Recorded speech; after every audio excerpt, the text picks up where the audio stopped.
If he gets in your face, break his nose. Don't like the color of his shirt? Kick his ass off the ground. Guy said something about your mom? Send him through the fucking window. That's how you felt watching these movies in the 80s. Brunt muscle testosterone right in your fucking face. And you couldn't get enough of it. The 80s paved the way for the action genre we all know and love today, and helped develop some pretty big names in the industry.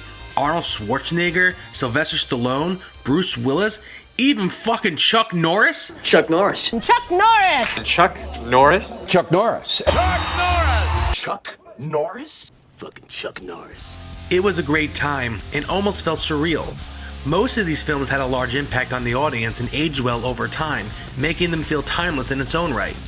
And because these films had a great formula, Hollywood kept punching out these classics every summer to cash in at the box office. That was until Hollywood got lazy and fucking desperate and came up with the most obscure, man-made bullshit that literally embodies human vomit.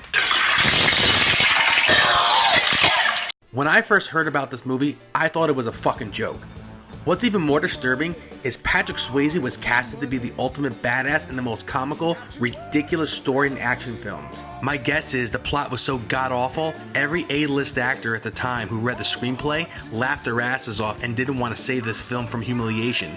Not even fucking Chuck Norris.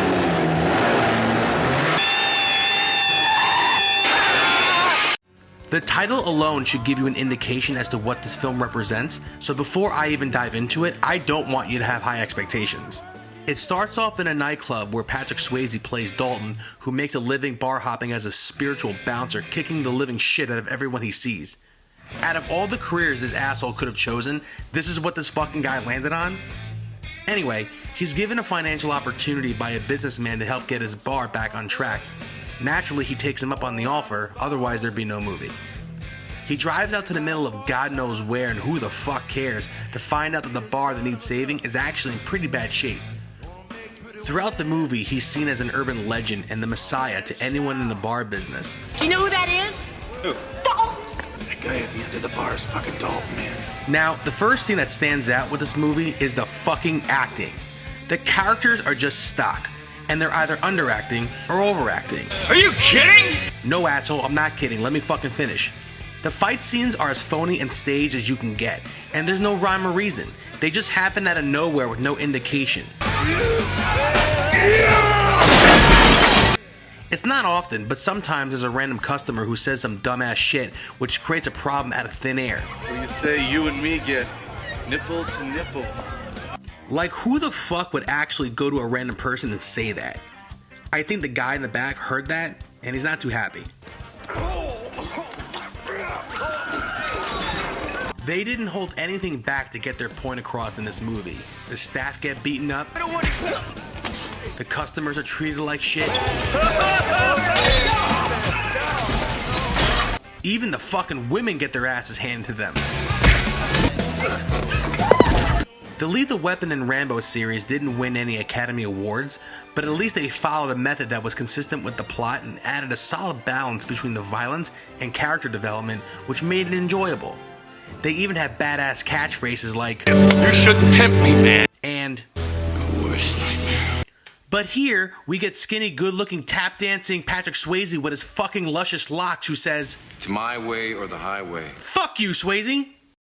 So Swayze arrives and starts making changes and giving out rules to the bar like he's fucking Brad Pitt in Fight Club. Never underestimate your opponent. Oh, God.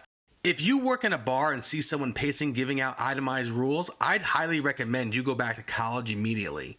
As the bar gradually updates, we meet Swayze's love interest, Doc, played by Kelly Lynch, who works as a doctor at the hospital and apparently likes men who aimed low in life with weird-looking bodies. Believe me when I say her character is pointless to the plot and has no bearing on the audience.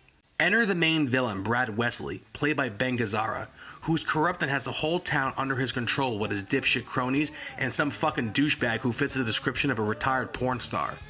You know what? Let's just call him Longshot.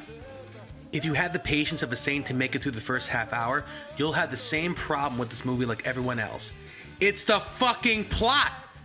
What fucking sane person thought it was a good idea to make a movie about a guy with the most amazing head of hair I've ever seen beating the shit out of customers? There's plenty of ideas they could have pulled from the closet, and this is what they landed on? This was their ace in the hole? The last supporting character to be introduced is Wade Garrett, played by Sam Elliott and also one of the original founders of Plymouth Rock. On top of this movie being an embarrassment to tough guys everywhere, they casted a senior actor who collects Social Security to be another badass. What a fucking joke. Throughout the movie, the plot is just a rising conflict between Patrick Swayze and Brad Wesley and their obsession for male dominance.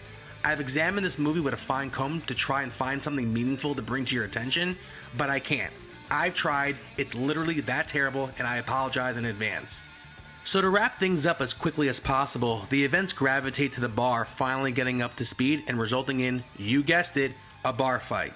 This time it's between Longshot, who fucks up everyone in sight, and Longshot shows off some pretty impressive acrobatic skills with a pool stick. Unbelievable. What's surprising is that they couldn't get anyone better to choreograph the fight scenes. For those of you who don't know, Pat Johnson was a professional martial artist and action stunt choreographer. He had some small roles as a fill-in actor throughout his career, but mostly worked as a technical advisor on a number of pop culture films like The Karate Kid and Teenage Mutant Ninja Turtles to offer more realistic sequences that would sell better with the audience. And to be honest, the quality was as clear as night and day. But here, it looks like they just hired someone off the street who accepted $5 an hour to tell a bunch of guys to punch the living shit out of each other. And what the fuck? Why are people just standing around like a bunch of animals cheering? Why doesn't someone help out and call the police? Later on, Swayze and Doc have a tender loving moment, and out of nowhere, the barnhouse explodes, which leads to the final conflict with Longshot, who has the greatest line in all of cinema history. Prepare to die. It's basically two white guys with no prior fighting experience exchanging haymakers and goofy roundhouse kicks, which makes you hate them even more because it's dumb as shit. There's only one man in the world who fights with real conviction.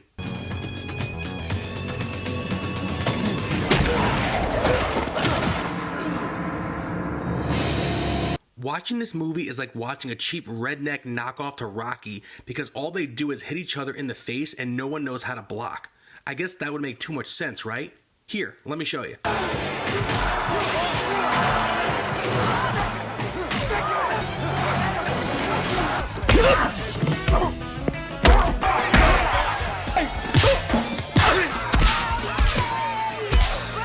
So the fight leads to Swayze killing Longshot by ripping out his throat, while Doc runs over and looks at him disgusted like he's some sort of fucking psycho.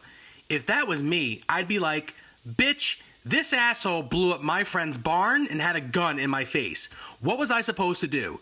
If you think I was supposed to sit there and let this guy shoot me, you and your smoking hot ass body can go back to the nursing homes, you sack of shit. So his friend Wade gets killed, and to build up to the final climax of the movie, Swayze goes to Wesley's mansion and takes out his entourage one by one. At this point, if you were hoping for a deeper meaning to this movie, you didn't pray hard enough. The ending to this movie is just embarrassing. It's just Patrick Swayze and Wesley fighting in his living room. What a crock of shit. It's fucking hysterical how Swayze can take out 5 guys half his age wielding guns and knives, but his biggest challenge is fighting an old man on Medicare? What were they thinking? Typically in these types of movies, the climax is built up to the hero killing the villain in the final scene with some sort of legendary kill shot or explosion. I'll give you a hint as to how this movie hit its peak. Did Swayze take him out with a knife? Did he take him out with a gun? It must have been his bare hands, right? Did he take him out with some major death-defying explosion? Then what the fuck? Well, this movie ends with a climax, but has nothing to do with the main character. The fucking townspeople take him out with a bunch of shotguns like they're on some sort of redneck firing squad. The police arrive like in a Scooby-Doo episode, everyone denies the premeditated murder, and the movie cuts to the credits with Swayze and Doc bare-ass naked for no reason. If you haven't already, check this movie out and let me know your thoughts in the comments section. If you like these types of videos, click the like button and subscribe to my channel for updates so I can make more of these videos for you.